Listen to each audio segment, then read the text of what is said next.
निवासिनि विष्णुविलासिनि जिष्णुनुते.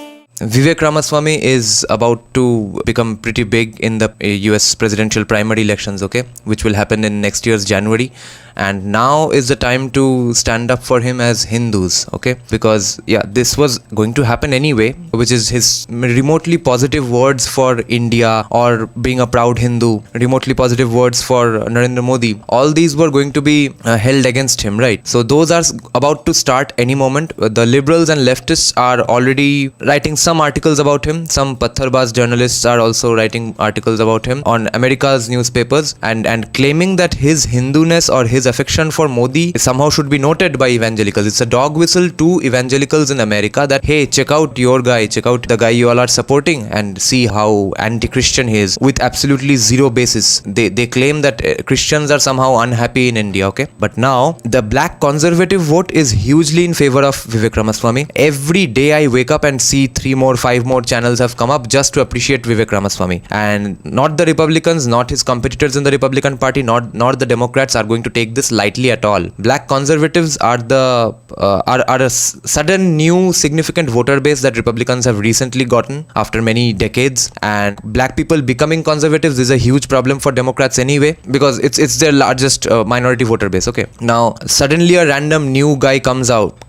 who's not a politician and who's criticizing almost everyone in the political scene, wants to close down the FBI, says he'll either cut down 75% of people, slash their jobs from the government agencies, or shut down some agencies. Such a person taking away the large chunk of black conservatives vote is not going to be taken lightly by anyone. But even other than that, now is the time when you all have to take part in this and defend Vivek Ramaswamy in every comment section and on every YouTube video about Vivek Ramaswamy, because he is finally we have one international wrecking ball that is standing up to people who hate Hinduism and to wokeism and communism in general, okay? Who are some other people who are the wrecking balls on the international scene? Jordan Peterson, obviously. Andrew Tate, he's standing up to the establishment pretty hard. But the only remotely wrecking ball that we have is Jay Sai Deepak, who has about a minority attention only on YouTube and only in India, right? His books still today sell only about 30,000, 40,000 copies. It's not like he's selling lakhs of copies. So he's not mainstream by any means, right? So now we have one guy on the international stage presenting the most powerful country in the world, whose GDP is $23 trillion.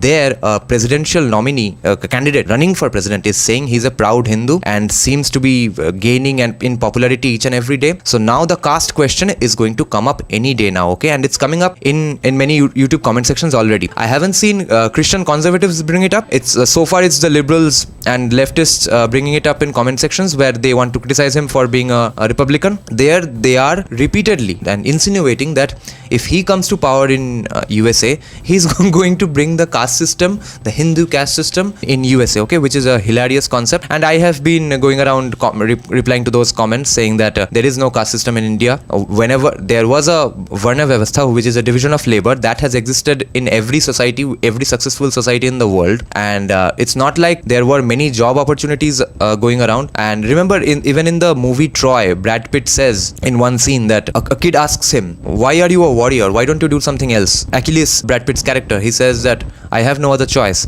And that is a significant sentence, okay? It's not like randomly one fine morning a soldier's son would get up and become a senator in Roman Empire, okay? That's not going to happen. The problem with Varna Vyavastha being called casteism or caste system is that it gives a certain distinct Indian or Hindu hue to a situation which had its benefits and side effects everywhere in the world. Of course, we did untouchability. I don't know about division of labor in other societies, if all of them went to such extreme side effects or not, but most of them did not even survive as long as Sanatan Dharma. So their side effects phase did not come up in their lifetimes, okay? You either die a hero or live long enough to see yourself become the villain. So any great thing that exists long enough will have side effects, and those side effects will keep on compounding if the main thing also keeps existing and existing and existing. So untouchability is the biggest side effect we have out of Varna Vyavastha. But other than that, what Varna Vyavastha in general was, that was practiced everywhere. everywhere. Even if it is birth based, it was there everywhere, okay? It's not like a soldier's son would go up and marry a senator again,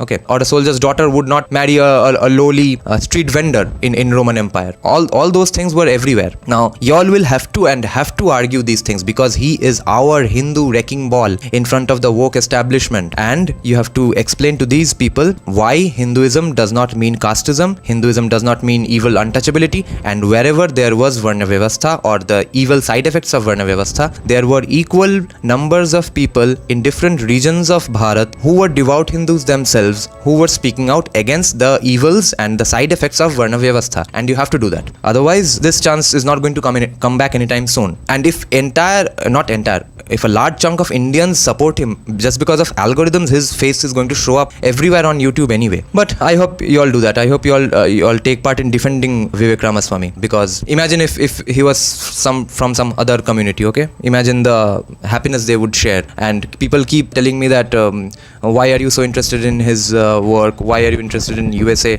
I don't know what that means. Why do you want only Palki Sharma to quote all random liberal newspapers and criticize USA based on all random false premises? Let's criticize them for what they are, and let's not criticize them for what they are not. And of course, you have to be interested in USA because they are your ally and they are the biggest nation in the world. And everyone who keeps saying that we need India's counter to USA, we need to counter US thoughts, just like USA has India studies, South Asia studies, etc. We need to have USA studies. Okay, but all of them also comment on India regularly, right? Why shouldn't I comment on them? Why should I be only talking about Mamata Banerjee? People tell me that first talk about your Panchayat election, then everyone knows what's happening in Bengal. What's new to mention there? Everyone knows everyone's getting killed in Bengal under Mamata Banerjee's rule. What fascinating different thing will I say that will blow your mind? Oh my god, I did not know this. Jaya Jaya He Mahishasura Mardini Ramya Kapa